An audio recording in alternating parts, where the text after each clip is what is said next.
Well, we are here in Java 1 class. It's our very last night of class for this spring semester of 2016.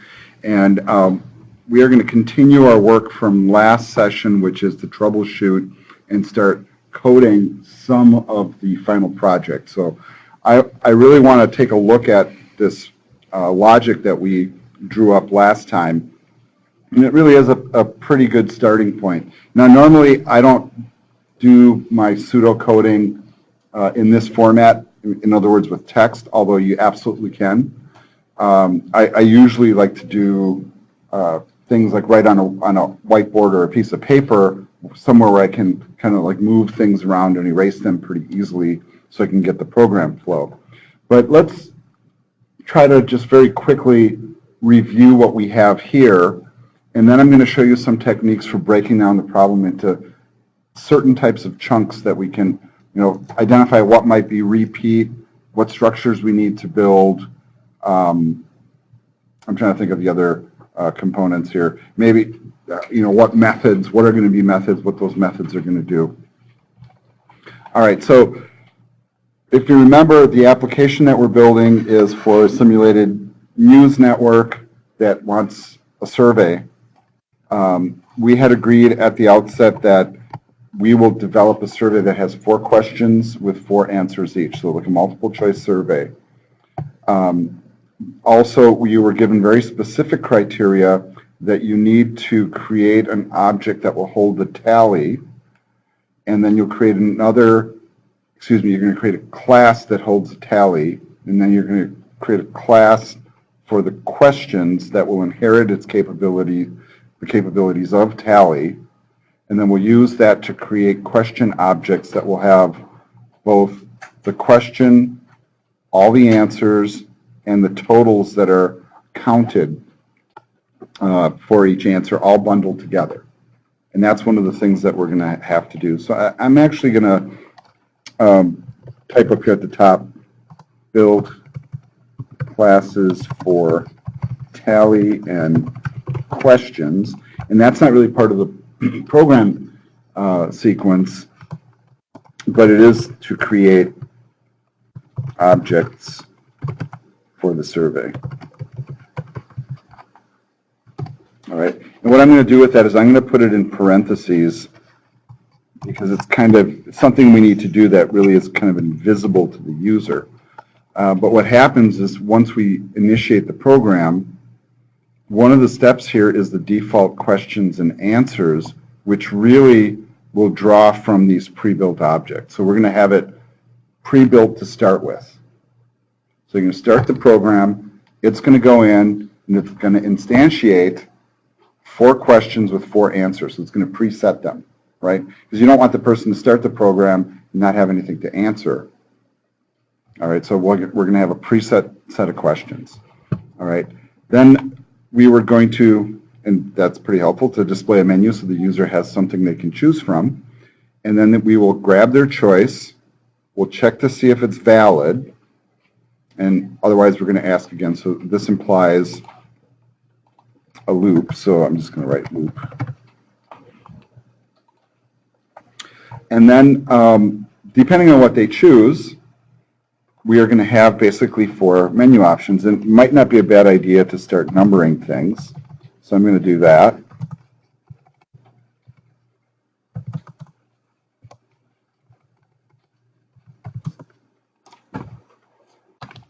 And we're going to prompt for numeric input. So we're going to ask the user enter 1, 2, 3, or 4. All right. Then depending on the choice they make, they're going to be expecting for certain things to happen. And these are the 4 different menu choices, so we need to build out from there. Now we could handle the menu choices really with one series of if-else statements. That would be one way. The other thing that we could do is we could do a select case statement or switch statement.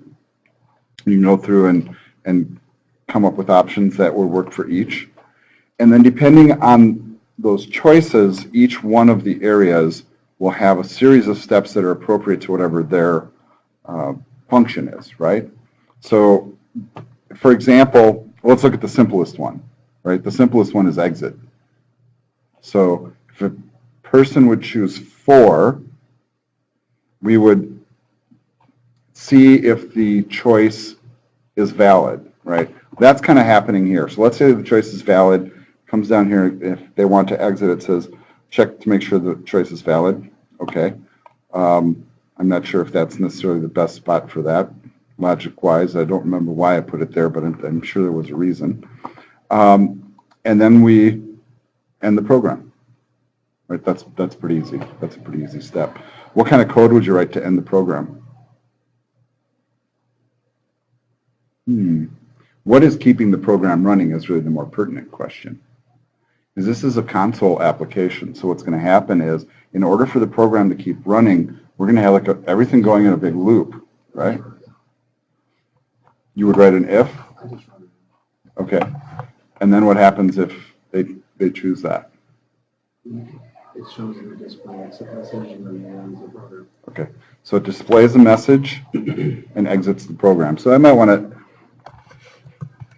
just add to it an exit. And really, remember, the exit really is terminating the loop that's keeping the program running. Because most of the programs we've written so far, they run, then they stop. Because we're usually testing things. But now we want it to keep running, and the only way to keep doing that is in a loop. So the loop that we use, that's going to be one of the tricks, is how do we put that and where do we put it? So we'll, just a question over here.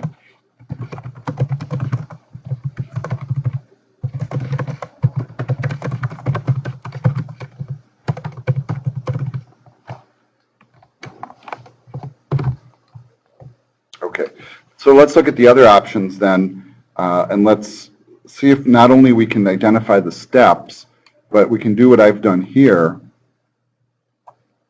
and that is, whenever I'm putting in parentheses, I'm kind of identifying that this is a series of steps that I can probably use over and over again, or it maybe makes sense to take that code and put it somewhere else, so I just call the name, so my program sequence becomes really simple.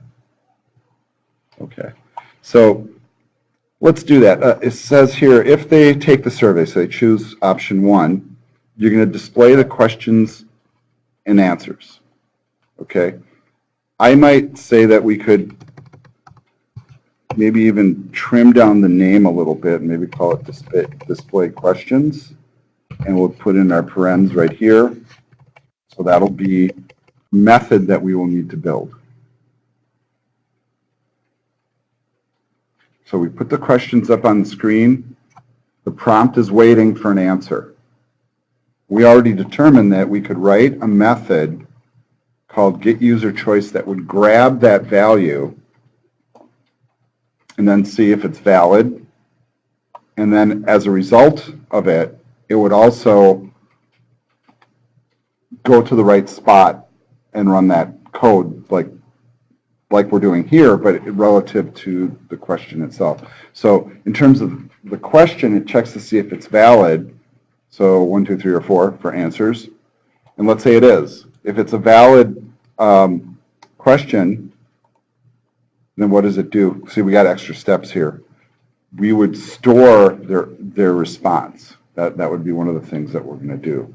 So what I'm seeing here is we're going to need a way to do that, because after you go through the series of 4 questions, we're going to go through 4 times.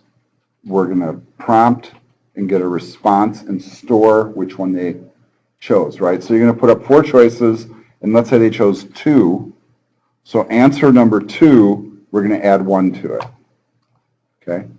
Next question, they chose 3, so answer number 3 is going to get 1 added to it. All right? And that's kind of where the objects come in, because the objects will hold the questions and the answers, and because they inherit from tally, it'll also be able to store the totals. So you go through and you do all 4 of those, and you're all done, and you go back to the menu, right? Display menu sounds to me like another method, and I think I already named it up above and put parentheses after it. All right, so what I'm hoping that you're seeing here as I'm doing this is I'm almost starting to write code, or logic, and I'm also identifying what can be broken down into a series of steps. So this get user choice, that's going to be a standalone thing that's going to work for any of the menus. So really what comes after it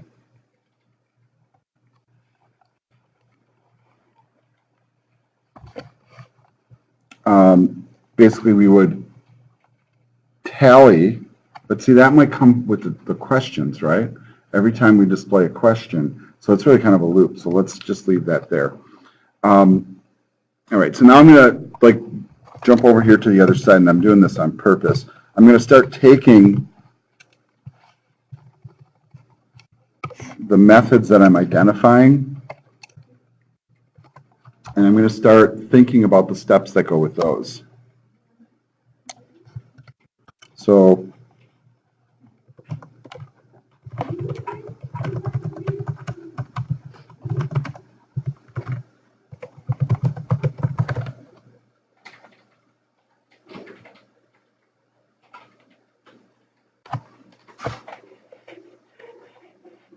that's really all that one needs to do. Just needs to put it up on the screen. It's an easy one to write. Bunch of system out print lines, right? Main menu, basically just put this there, right? All right. The get user choice one, that's another one that we kind of have identified already. We'll have to figure out what steps go with that. If you're getting input from the keyboard, what do you do?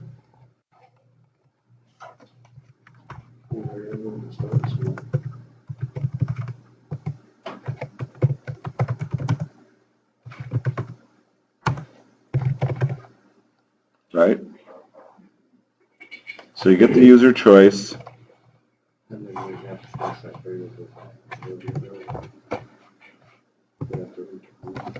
Yeah.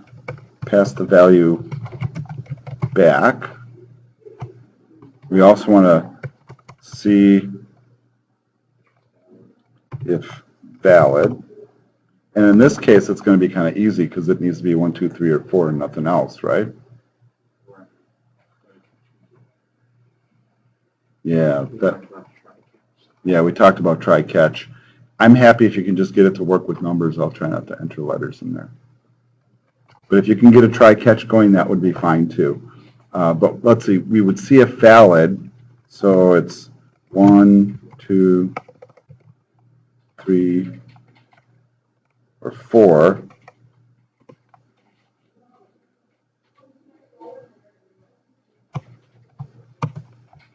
Otherwise, loop. We would loop right here, right?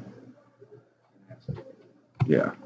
And then, normally when I do this with like a marker or a piece of paper, I would point to where I'm looping to. And in this case, we would go back. Actually, we would see if it's valid, otherwise loop. And that includes re-prompt the user, right? You got to have, they got to know that it wasn't right, not just sit there. So here, if valid,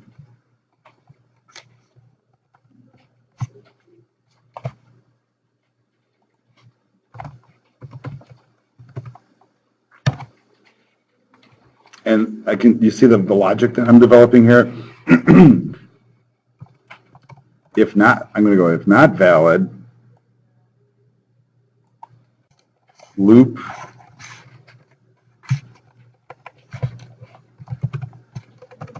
and prompt the user again, right? And then the next statement then would be else pass the value back. It seems reasonable, right? So wherever it was called from. Well, if we're going to prompt for user entry, here's the question. Are we sending anything into it, you think? No. But we are going to return. So instead of pass the value back, we could say return the choice, right? Might even want to call it something like user choice or selection, you know, the terminology that would work for you. And right here where we say variable to store the input, what kind of variable would it be? Maybe an int, right, because it's a number. And we can just call it user choice. 0. Yeah, we're not going to preset it. Why would we set it to 0? All right, that's a fair answer. Because a lot of times we do calculations and we set it to 0 just to not throw things off. Yeah, let's just leave it like that. We're just declaring an int called user choice. We're going to assume that the prompt probably happens here, right?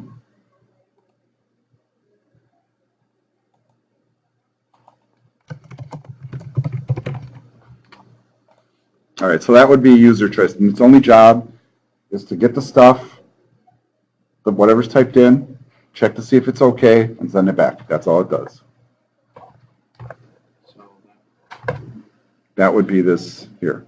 right, that would not be a fully done. Well, that's a good distinction here because that would be public.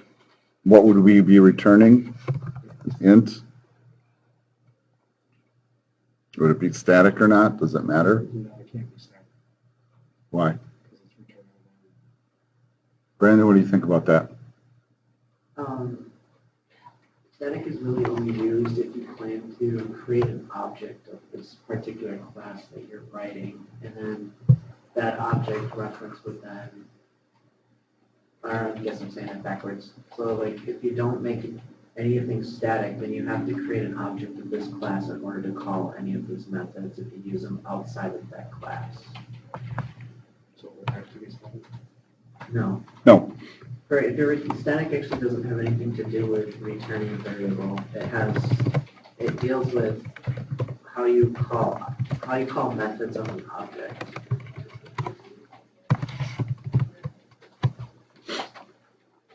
Okay, we'll let you percolate on that one. I don't Yeah, expect you to memorize that Very hard yet. to explain without kind of giving you an example to look at. Yeah, very Yeah, true. because And the way the book uses it, static is a string. no, not necessarily. I think we're kind of confusing two different things because these are going to be methods. And these methods, at least these, should be part of the main program body, at least for now. Are they doing where questions and extension of utility? Yep, we're doing all that. So then that would be a really good example if you created an object of question inside of Tally, let's say, then all of these methods that you create inside of question have to be called with that object. Otherwise, if you don't create an object of that class, then none of these methods can be called in other classes unless you use the class name questions to call it. Yeah, it's kind of more of a dumb extension. Yeah, it is. It's a little bit more of an advanced skill, but at least you're kind of actually kind of giving these guys kind of a roadmap towards the future too. For those of you listening to the video, I have one of my Java 2 students here today, kind of lending his 2 cents worth, and he brings an interesting perspective because he's already worked on this assignment in 2 different formats. This format that you're doing, and also converting it either to a web-based or a graphical application as well. All right, so we got the 2 classes we need to create here. We have 2 of the methods that we need to write. And believe it or not, what we have here already takes care of all of this. Well, this part at least. And if I was using a marker, I would already start crossing stuff off the list, like of stuff I need to create. All right, so I got 2 of them done. All right, so now we have to write a way to kind of grab all this stuff and bundle it together. So that we could use if statements or we could use a switch statement. You know, my preference in this scenario is to use a switch statement. And if you want to use if else, that's fine. The logic is really the same. It's just a matter of what components you offer within each if else or what, the way you structure that logic.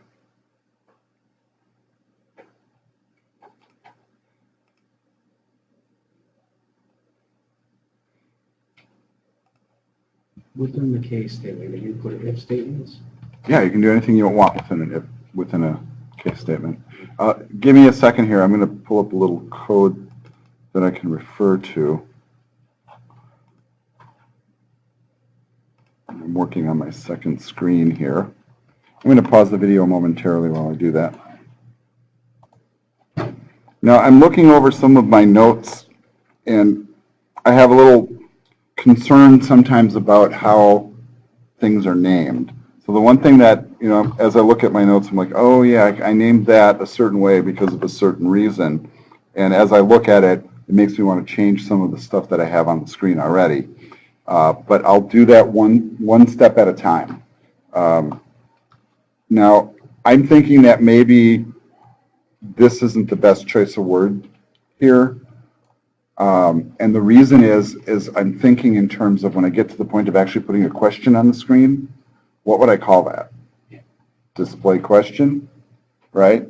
As opposed to display questions plural, and then I look at my code and I'm not sure which one I'm using. It's easy to miss that one character. So it might be more clear to say, what would it be? Display survey. Maybe that would be a better choice of words.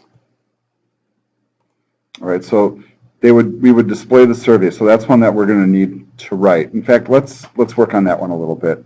Let's call it display survey. And what would happen when we display a survey? We're going to put a question up on the screen.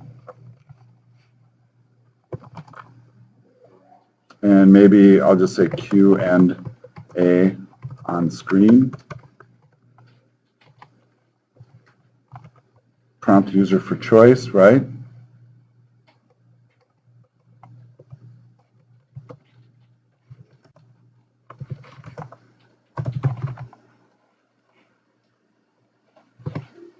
And now we already have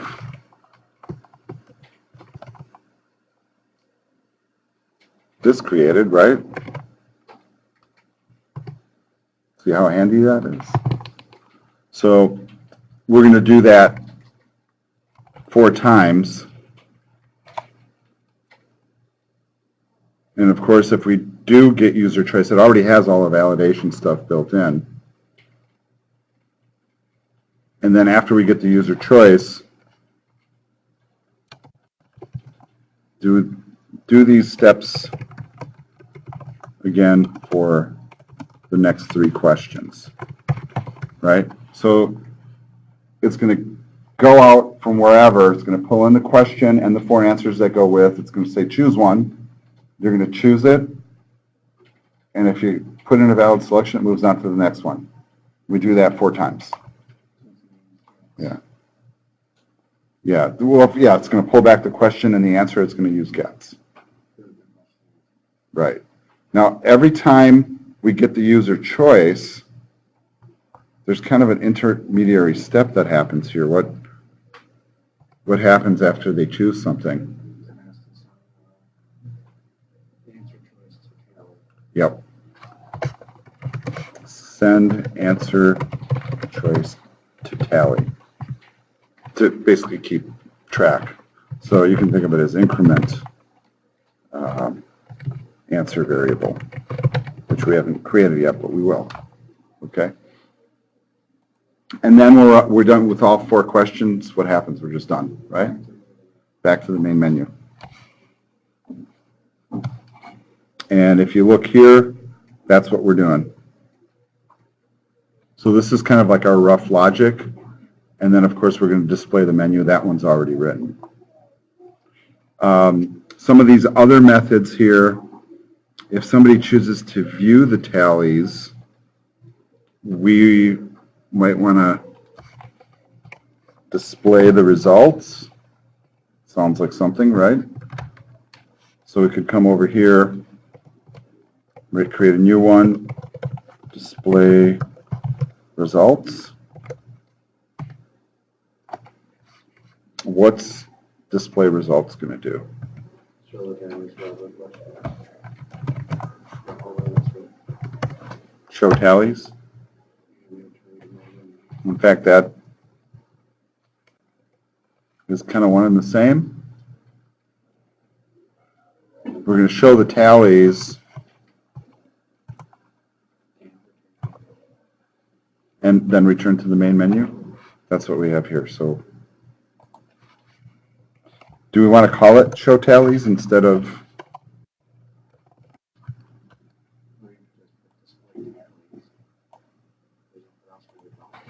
Yep. Now there's particular steps that happen with that. Basically what we're going to do, and I'm coming back over to this side now, is, well, first of all, I'm going to correct this so I know what is what.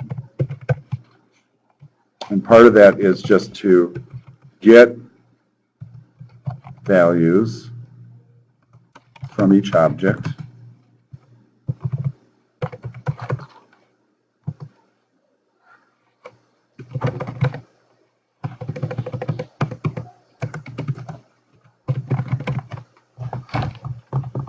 So we're just going to pull the stuff back, put it on the screen.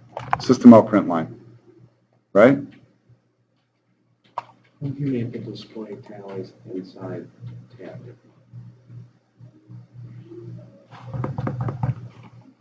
He's thinking. That's a logical step, right, Brandon? It is. It is, because that could be bundled in. Because it would you already passed on the information. What was the question? Say that again. Which part? The beginning of it? If you put display tallies within tally itself, because it already holds the information, you've already passed it over. Yes. Thumbs up. I agree.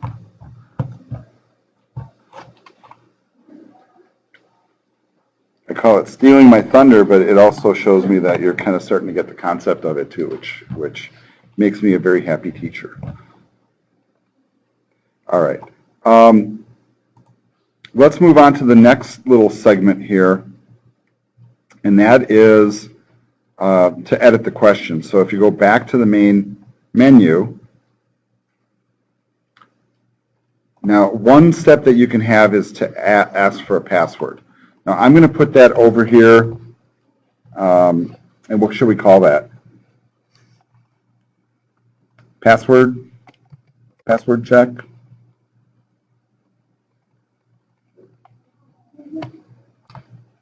I forget what Validate user. I like that one, Brandon. Validate user. And then I'm just going to check to see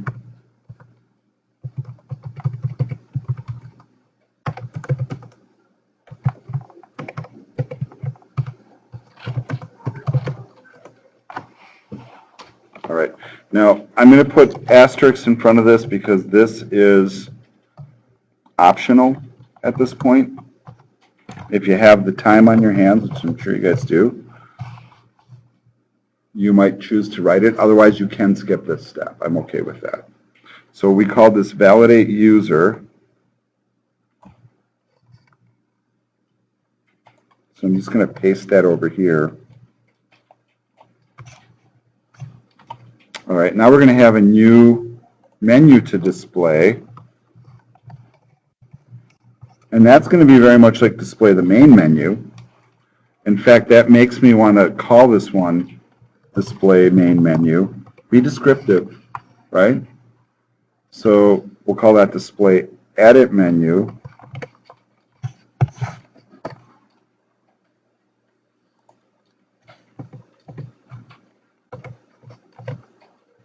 we're going to come back and code that one. But I want to make sure that I change all these too, so my roadmap is good.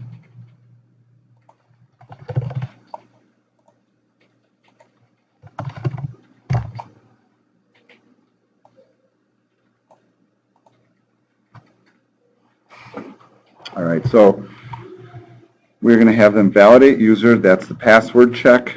I should put that in parentheses here. Password check optional. Then we're going to display the edit menu. All right, so we got to figure out what's in the edit menu. So what would be the choices there?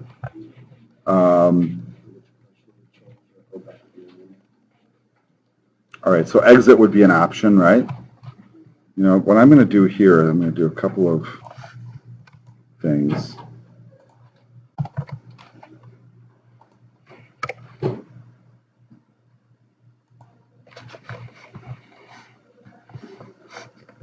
Not that these are going to be the same menu choices, but certainly one of them is going to be exit, right?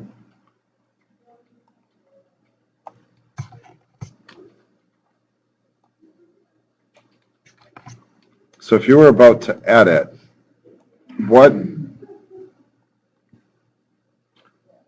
do we say this? What choices do you give the user up on the screen? Edit questions, edit answers, would that be part of the same thing? If you were to go to edit one question, then the second part of it would be give the answers. What do you think about that? Okay. So could we say select question to edit?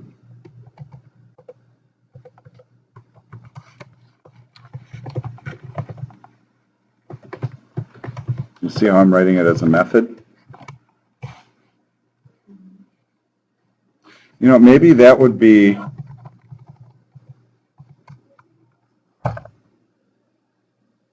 just trying to think of like, now there's a method to my madness here because I'm trying to write this so that whatever menu we put up always has 4 choices to allow for code reuse. Might we also want to have an option here where we could just simply view the tally from within the edit thing, so that takes up a menu option? And maybe that's actually a method, right, if you're going to view the tally. So now, of course, in our logic, we're figuring out what other things we have to write. And you might get a twofold reaction to that. It's like, oh, great, I got more to write. Or, wait, I'm identifying all the pieces. And really, all the pieces are like small little programs that you're going to stitch together and make cooperate.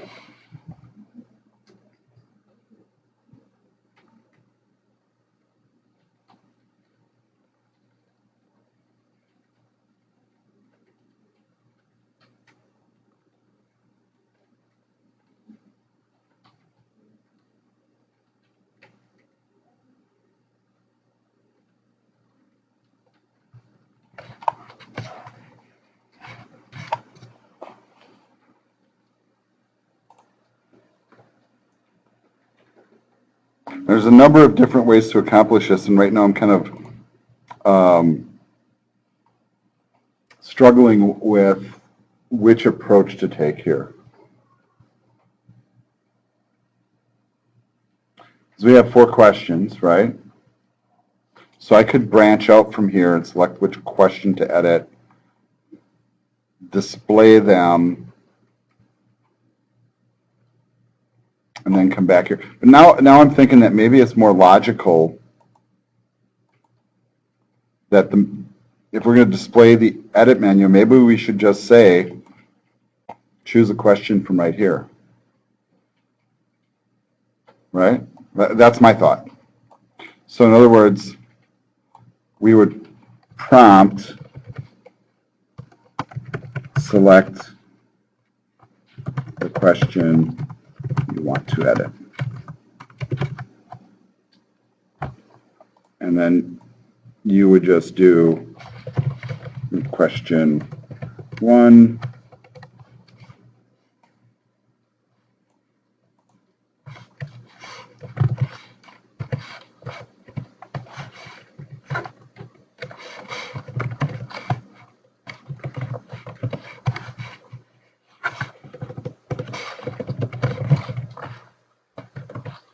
Oh, wait, now I have 5 choices. Scary. I guess I'll have to do a different menu, huh? Well, it is a different menu, isn't it? 5 will be our exit.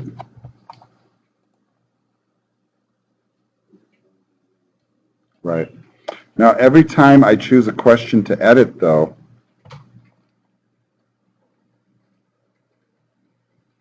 I need to do something. And I guess that's where we can just choose to do the nitty-gritty of what's chosen. So I'm thinking that for each one of these, well, I'm just going to say do the nitty-gritty, which is basically retrieving stuff, changing stuff, right? So I'm thinking that that's all going to be part of like one operation. It might be a lot of lines of code, but it's going to be repetitive, so it shouldn't be too bad. So, okay, so we're going to display the edit menu.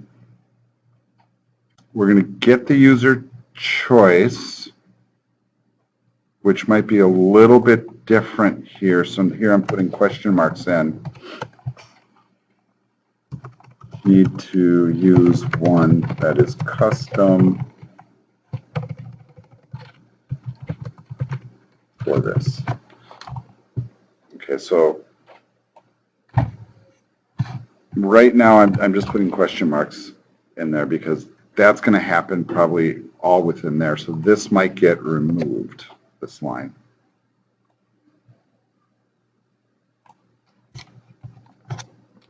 All right. Then part of the procedure here is you're going to prompt, select the question you want to edit. They're going to make a selection.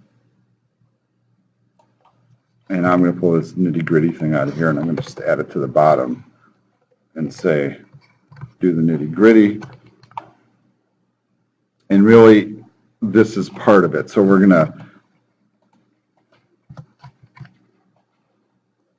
edit question, type something in, edit answer 1, edit answer 2, edit answer 3, edit answer 4, and you're done, and you move on. And then when we're done with those things, we'll redisplay the edit menu, right? Or is that going to happen here?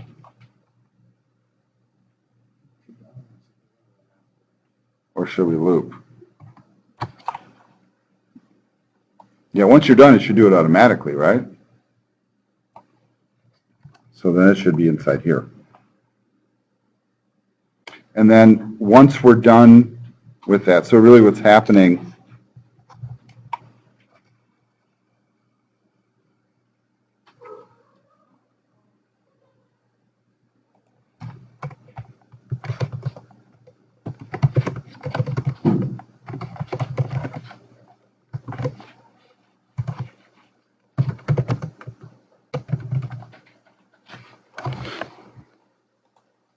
I think that kind of covers. That's probably one of the longest ones we're going to write, apparently.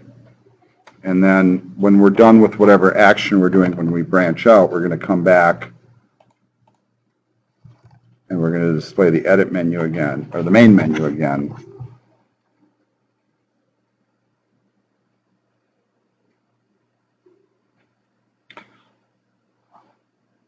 And I think that really what's going to happen here with the exit is we just exit.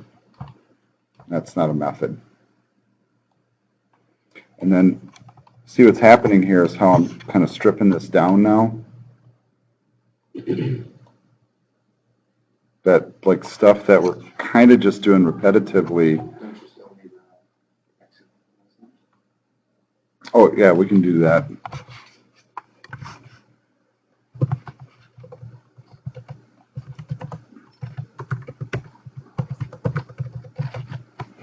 Okay, and that we can just hard code right in there, right? Thank you for using the program. Goodbye. All right, and do we have to have a little thing in here that says start the program? It'll just, we know that, right?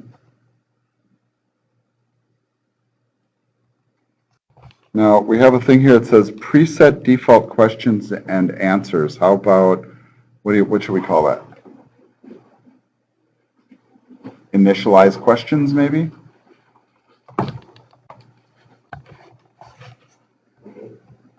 Yeah, create. Well, that sounds good. Create questions. So that's going to be another method. So I'm going to move this over. I'm trying to keep the hierarchy intact, though.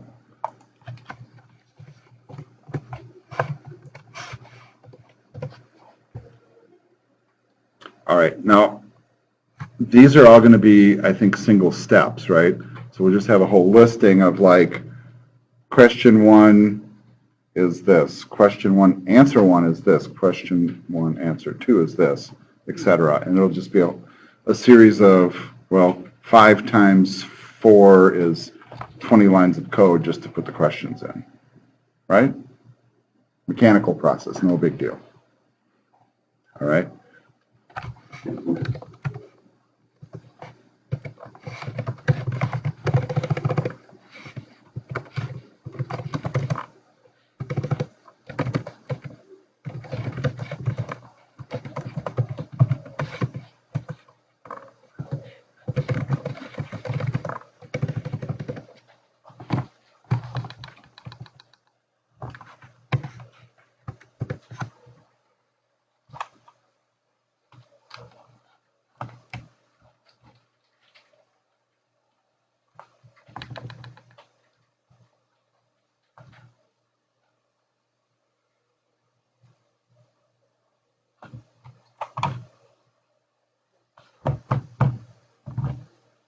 I think this is pretty much the program structure.